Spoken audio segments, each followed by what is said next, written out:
ಇವೆಲ್ಲ ತೆಗೆದ್ಬಿಟ್ಟು ನೀಟಾಗಿ ಬರೀ ಗಿಡಗಳಿದ್ರೆ ಚೆನ್ನಾಗಿ ಕಾಣುತ್ತೆ. ಈ ಸಲ ಎಲ್ಲ ರೌಂಡ್ಸ್ ಎಲ್ಲ ಚೆನ್ನಾಗಿ ಬಂದಿದೆ ಆ ಕಡೆ ನಂದಿನೇನ.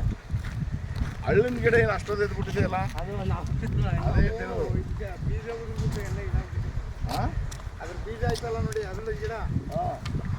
ಅದು ಅದನ್ನೆಲ್ಲ ತೆಗೆದು ಚೆನ್ನಾಗಿ ಬಂದಿದೆ ನೋಡಿ. ಅದೇ ಇದು ಅನಿಸುತ್ತೆ. ಇದು ನಮ್ಮ ನಾಟಿ ನಮ್ಮ ಕಡೆ ಇದೆಯಲ್ಲ ಆ ಥರ ದಾಳಿಂಬೆಗಳು ಚೆನ್ನಾಗಿ ಬಂದಿದೆ ಸರ್.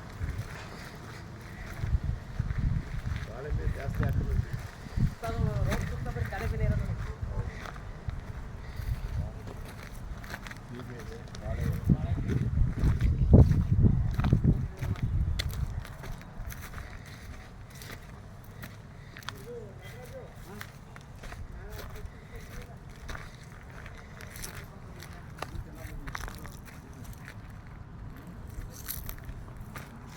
ದಾಳಿಂಬೆ ಹಣ್ಣು ಬಿಟ್ಟಿದೆ.